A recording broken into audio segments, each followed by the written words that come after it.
On Valentine's Day, my wife texted, "Valentine's Day, 7:13 p.m. My phone buzzed. "Going to dinner with the girls instead. We'll do something tomorrow. Love you. Love you." 2 words. Cheap, like the discount roses sold by the gas station clerk who doesn't bother to remove the thorns. I stared at the screen. The restaurant reservation confirmation email still sat in my inbox.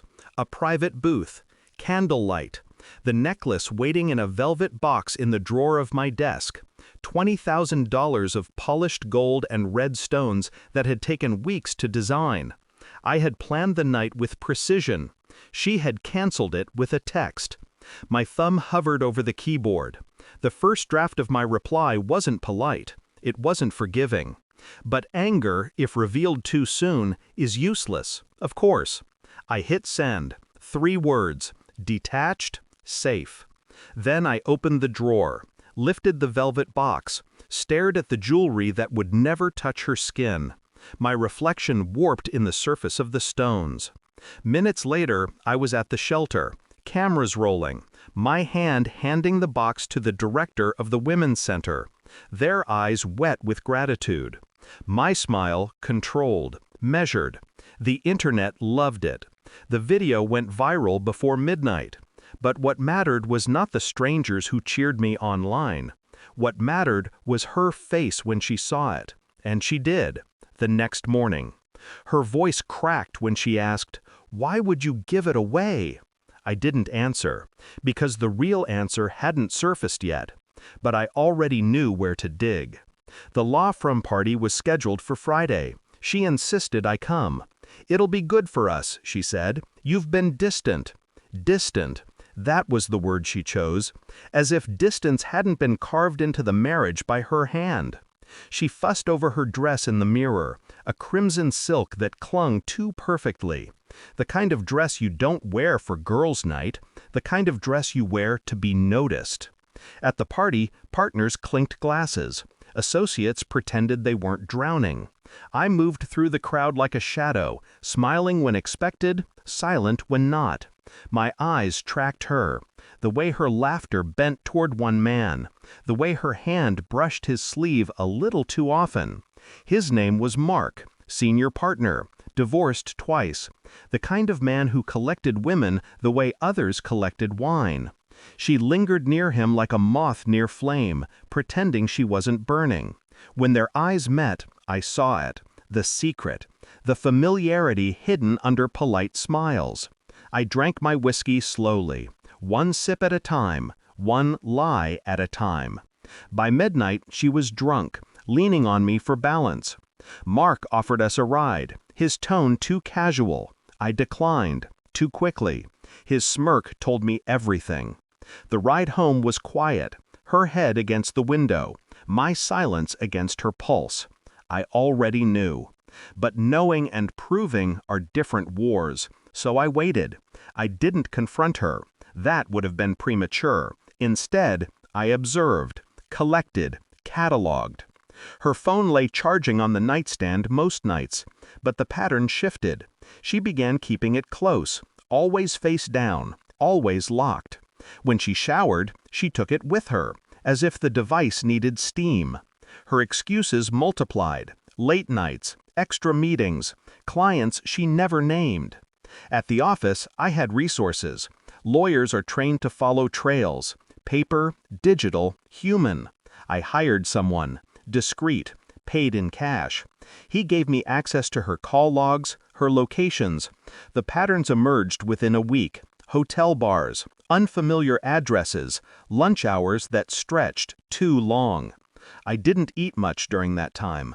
Hunger was replaced by something sharper, something that gnawed but also sustained, controlled rage. DNA tests weren't necessary, not yet. No children to question, only loyalty, only vows, both now fractured. I maintained my mask.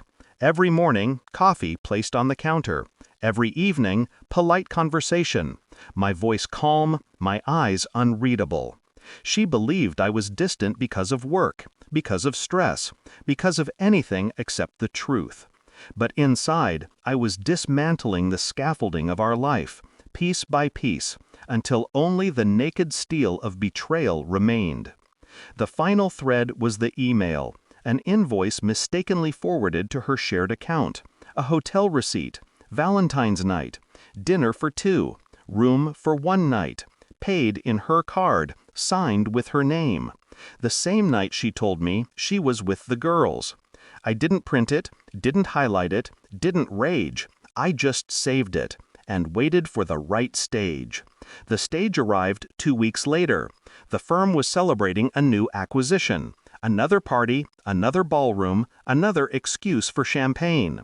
She dressed in black this time, diamonds at her throat, but her eyes were elsewhere, on him, always him.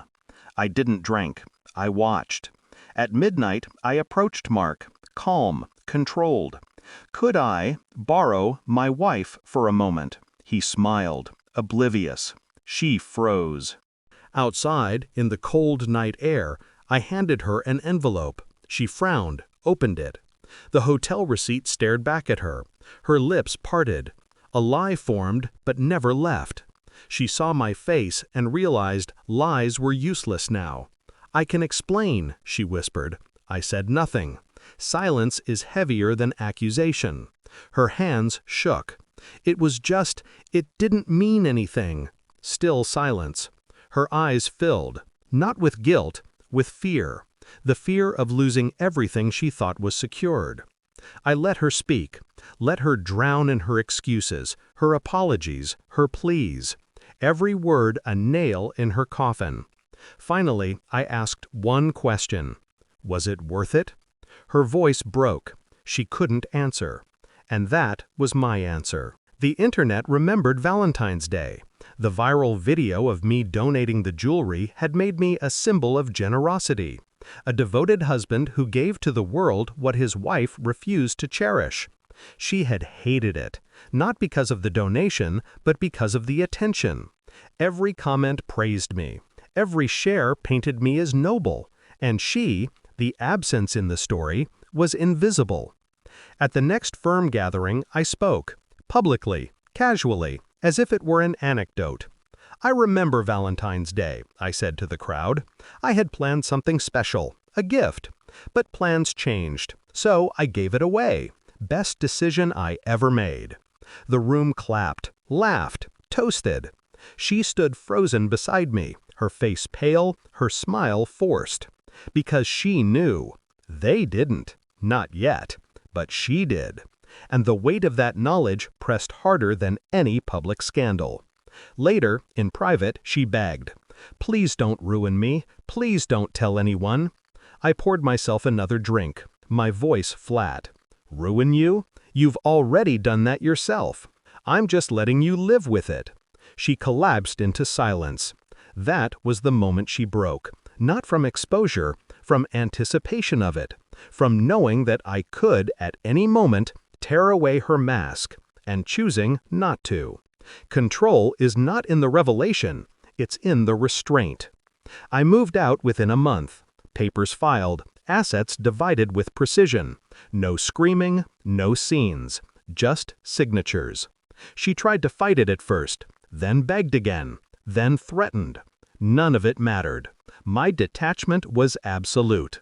The internet had long forgotten the jewelry video, but she hadn't. Every time she saw it resurface, every time someone tagged her, every time strangers praised me as the husband who gave when his wife couldn't, she bled a little more. I didn't need revenge headlines. I didn't need her humiliation broadcast. Her punishment was quieter, living in the shadow of what she destroyed. Knowing I had walked away, not because I was weak, but because I was stronger than she ever imagined. I see her sometimes, at events. She avoids my eyes. She knows that in one look, I hold the power to remind her of who she really is. And I never say a word, because silence is louder than truth and colder than love. She wanted a storybook Valentine. What she got was her own obituary, written in silence and signed by me.